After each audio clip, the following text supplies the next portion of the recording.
What's going on, everyone? Shots with Cola here, and today we're going to take a look at the Osight. Now, this isn't the first time I've made a video on the Osight. However, the first video I made, let's be honest, kind of sucked. Now, that was on my other channel, not on this channel, so if you go to look for it, you're going to have to find it on Shots with Cola, not SWC Firearms. We're going to talk about this. This is the second Osight that I've had, and that's why I'm making another video about it, because now I've had the red dot was the original one. Now we've done the green dot, and I've got an opinion about both. The Osight, like the original model that has the charging hood, isn't the only type of Osight I've ever had. Up above my head, my P365 has the Osight SE, and that's the green dot version. And I've had a ton of Olights. This Osight, what drew me to deciding to go this route on the Glock 19X was because the window is so large, it's kind of like a competition pistol. So, or competition red dot. And that's kind of what I was looking for. It's almost impossible to draw it and not have that dot in your line of sight. It makes it very easy for target acquisition, and that was the goal, was to try to make this kind of as easy as I could possibly do to make this 19X basically the best version of itself it could be. So the window is very large. It's kind of in comparison to like a Holosun, their like 407C and 507C, which is their competition grade. Now, I did see a destruction test between the two, and the Holosun apparently withstood a little bit more of an impact than this guy did. That's a pretty big feat. When you're dealing with a large glass, it's gonna make it harder for it to, or easier for it to break. That's why something like the Osight SE is easier for, you know, everyday carry and stuff, because it's got a smaller window, and that makes the glass just a little bit less fragile. The differences between this and the Osight SE, though, is the SE, at least the version I have, you know, the cheaper version, does not have ambient light detection. This does. Now, I used to hate ambient light detection. However, they've gotten so much better with it. It's kind of like TVs. TVs offer that too. And whenever I used to install TVs all the time, I would disable that feature because people would go to watch like Batman at night, and then the movie would be so dark it's hard to see. Same thing. Whenever you go to draw this at night, ambient light detection used to make it so dim that it would almost be hard to see. And that's not the case anymore. I've tested this out in a variety of different lighting settings, and it's always a really good level for the brightness. Now, when you go outside during the day, it's going to ramp that up to the max, because that's, or pretty close to the max, because that's going to be kind of where you need it to be. Now, it also depends on the person. I have an astigmatism, and also for some reason, just red dots and stuff are harder for my eye to pick up. When I was going through basic training, I remember the drill sergeant had us all laying down. We were at like this digital version of a range, and they had us with our rifles trying to zero it in, and they were like, turn it to where you can just see the dot. And then I was like, hey, my dot's not working, because I turned it down to the low as they wanted it. They got down there and they're like, turn it to where you can just see the dot. And I didn't have my BCGs, my basic combat glasses. I left them at the, whatever it's called, the barrack. And finally, he gets down there and he's like, wait a second, do you normally wear glasses? And I was like, yes, drill sergeant. And he's like, where the f are they?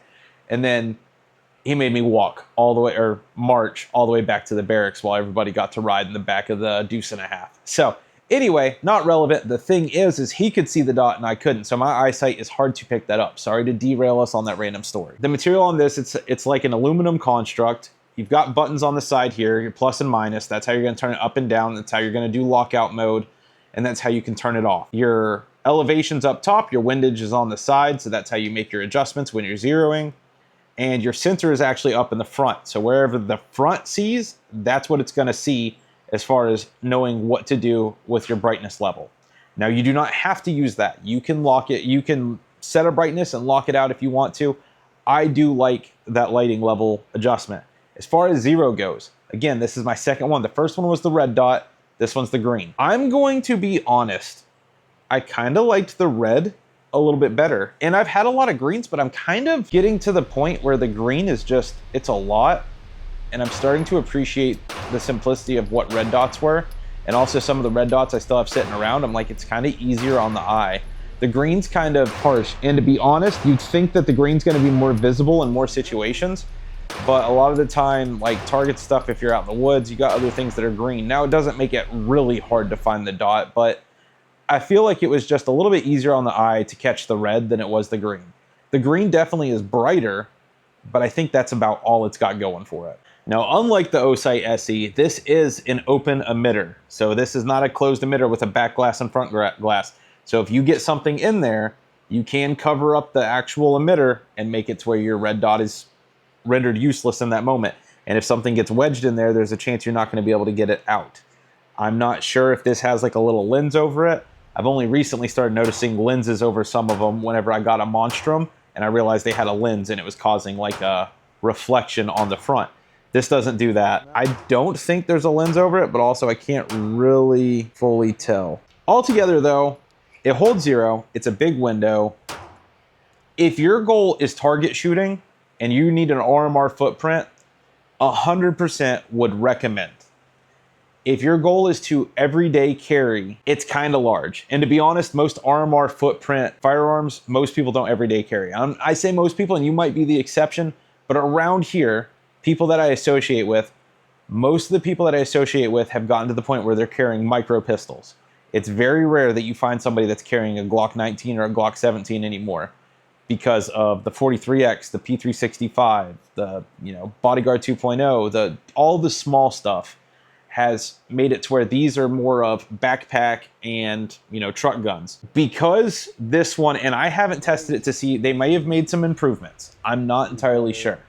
But because of back when they first launched, apparently it's a little bit easier to break them.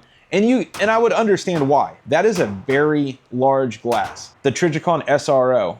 Trijicon is known for their durability, but the SRO is as fragile as they come. And that's from Trijicon. Everybody's like, oh, Trijicon is the duty optic. And that, the SRO, I've seen multiple cases of it breaking. It's to be expected when you got a larger optic, a larger glass, it's got more surface area to break.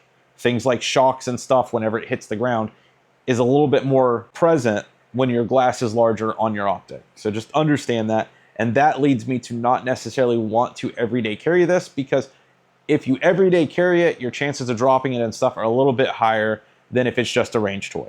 Now, if your goal is to go target shooting and just for plinking and having fun, 100%. I love this thing. Is it reliable? Does it hold 0? And if that's your main concern, I normally don't drop anything. The only reason I don't carry this is simply because of the size. It's just too big for me to conceal carry. The handle, sticks out, it prints really bad. It's just too big. And all the firearms that fit the RMR footprint kind of fit in that same category. I feel like they're too big for me, at least, to carry. And so this wouldn't make it. But if that wasn't the issue and there was a smaller handgun that fit it well that I had, I 100% would daily carry this. I don't drop my firearms. And in the situation that I were to drop it, I don't think it would be harsh enough. The tests where people were breaking them, they were smacking them pretty hard. It wasn't like they just dropped it from waist height. That was intentional grabbing it and slamming it into objects, racking from it as hard as they can against brick and everything else. And that was the cases where sometimes they broke. And that's, again, sometimes, not even every single time. It was only sometimes. Now, if you compare this against the competition, they definitely beat it in the price category. And I think it looks great. And the rechargeable hood is a cool thing. However, I kind of almost just wish, the hood's okay. The hood's not terrible. It's not the coolest feature in the world that made me go this direction. It's not a bad feature, and the battery life isn't horrible. Do you get as much out of a single charge as you would a CR2032 battery? No, you do not. It does hold a charge for a substantial amount of time. You can charge the hood up as a battery backup and charge it on the go if you wanted to. And it offers as a dust cover too. So if you've got it sitting, like for instance, I've got this kind of like decorative wall now where I keep some of my firearms as kind of like wall art. It will work as like a dust cover to keep it from getting dust inside of it. All in all, it's fine. I wouldn't have minded if it was also CR2032. I usually get anywhere from 9 to 12 months out of each of those batteries. And I can afford to take the time and change a battery once a year. I don't feel like that's that much of a game changer. But I understand the point. They were trying to be innovative with it and given an option for a rechargeable red dot because no one had ever done that before. And I'm glad that they've started doing the same thing with their lights. I know their lights have always been rechargeable, but they did make it a USB-C for the PLX, which is awesome because I hated having the proprietary charger. I love the PL Mini 2 and the PL Mini 3 and the Balder Mini, but I hated the proprietary charger. So I'm really stoked about that USB-C on the PLX. I think this is a phenomenal setup. So if you wanted to match your Glock with a Osight, their large one, with a PLX, this is an awesome setup. It gives me everything that I want out of a firearm as far as my lighting and optic needs. And I think you're good to go. And you don't have to get a reverse mortgage to make it happen. And that's also one of the really cool parts about it. I don't know how long this is going on, but right now it is Olight's 19th year anniversary. And so they do have a special going on. So if you run over there, they've got specials on all their kinds of products, including things like the O-Clip Pro and stuff like that. I'm a fan of all their products. All their products have been really good to me. I know some people have different opinions about them. Is my opinion slightly biased? Yes, it is, but it's biased because of me making it biased. The PLX is the only thing they've ever sent to me for review. Everything else I've obtained on my own, and I've never regretted any of them. And I've had 2 PL Mini 2s. I've had the PL Mini 3. I've had a Balder Mini. I've had 2 Osights and the Osight SE, and now the PLX. And every single Olight product that I've had has always been a good experience to me. They're claiming 70,000 hours on the battery cap, like recharging it, how much you can get out of it. I haven't tested to that extent to a test for that, but that's what they're claiming. For a battery indicator, you can see that little green light there. That tells you the battery level. It's got a green, an amber, and a red. Green is 50 to 100%. Amber is like 20 to 50%. Red is 10 to 20%. And then red flashing is 10% and below. Charging cover also has a display on the top. So when you put it on here, it'll tell you how much battery the actual Osight itself has. If you take it off and you hit the button, it tells you how much battery is on the charge pack. And then it is USB-C on the back. And they did make a change. Before, it didn't accommodate for your rear sight. So if your rear sight was nearby, there was no way to use the charging cover. They made a cutout for it, but they did that initially after they launched it. The window size is 24 millimeter wide by 21.8 millimeters tall. And just like most red dots now, it does support shake awake. So when you set it down after a certain amount of time, it's going to go into a sleep mode and not drain your battery. And as soon as you pick it up, and I've tested it by laying, my sights on the side and just kind of tapping it to see, it's very sensitive. Any movement is going to wake it up. So you're not going to have an issue of when you draw it having a delay. It's going to wake up. And that goes for almost everything on the market. I've tested even the cheapest red dots, and they all pretty much do that.